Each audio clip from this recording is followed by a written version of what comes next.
Hi guys! Welcome back to my channel. So, bali ngayon guys, meron lang tayong pag-uusapan guys. Meron lang tayong nabasa dito sa website ng USCIS na medyo may adjustment fees with regards to the filing fees of I-140. So, medyo tumaas guys yung filing fees dito sa process natin. So kung ikaw ay magpo-file ng I-140 guys from previous payment is medyo tumaas na siya guys. Kahit sa premium process din guys, from previous amount, tumaas na rin siya guys.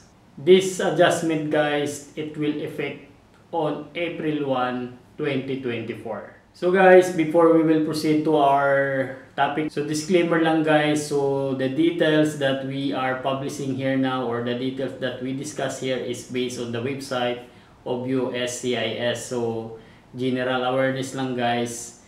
So nasa inyo pa rin yun guys, mag-research pa rin kayo, talk to your legal team, talk to your agency, talk to your employer, your petitioner with regards to the filing fees, with regards to the payment. So bali dito guys, isi-share nga lang natin na meron talagang adjustment na pinost yung USCIS. Lahat guys ng filing ng types of visa, it was increased effective on April 1, 2024. So bali guys, madagdag na rin natin dito. So bali guys, kahit tumas naman yung filing amount nitong pinaprocess natin guys. So remember guys, no, so it is paid by the employer or the petitioner or by agency itong mga filing phase na to guys, no. So sila yung nagsushoulder nito, sila yung nagbabayad nito.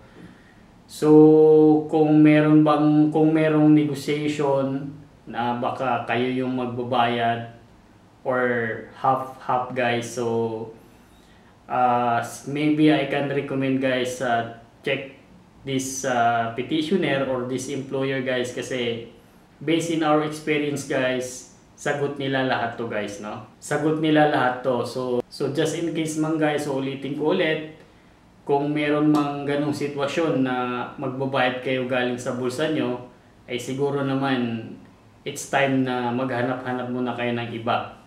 Kasi yun nga, masishare ko ulit na wala kaming nilabas na ni piso dito sa process na to pagdating sa filing. Sila lahat ang nagbabayad nito, sila lahat yung nag-aasikaso. We're just only providing our documents that they will file to the USCIS. So ayan guys, bali nandito tayo ngayon sa website ng USCIS. Dito nga guys sa baba. So ito yung new fees schedule table. So dito guys, effective on April 1, 2024. So ito yung select immigration and naturalization filing fees.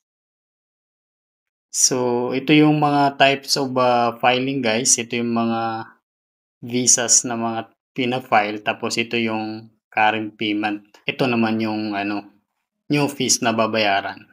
Yung adjustment fees na babayaran guys.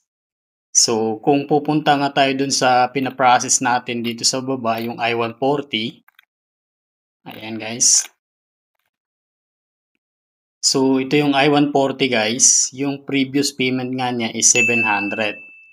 So ngayon ang itinaas niya is 2%, which is effective on April 1, 2024 is $715 na yung payment. So for I-140 again, immigrant petition for alien workers, dito tayo guys, EB3. So USRN EB3 for I-140, dito nagbibilongs yun guys. So ito na yung new payment, start on April 1, 2024. So bali guys, ito na nga yun, no? 700, 750 na yung tinaas niya, yung adjustment fees niya. So 2% yung itinaas niya. Ngayon, pagdating sa ngayon ito naman yung I-140 guys for premium process. So dun sa premium process guys, I-140 immigrant petition for alien workers, premium process. So before guys, the previous fees before is $2,500 for AB3. So 2,500 AB3 for effective this April 1, 2024, magiging 2,805 na yung babayaran guys. $2,805 na yung babayaran doon sa filing ng premium process. So muli guys, yung payment nga nito is paid by, at least paid by employer, petitioner, or agency. So as an applicant or primary applicant, at least sana wala tayong babayaran dito. Kasi kung meron kang babayaran dito guys sa mga for filing pa lang, eh mag-isip-isip na kayo or maghanap talaga kayo na mag-i-sponsor na at least hindi nyo babayaran yung mga filing fees. So yun lang po guys, we are just only sharing guys. Maraming salamat sa inyong panunood. Don't forget to like, share, and subscribe to my channel guys. Thank you for watching guys. Thank you with your support with my channel. See you next time. Bye-bye.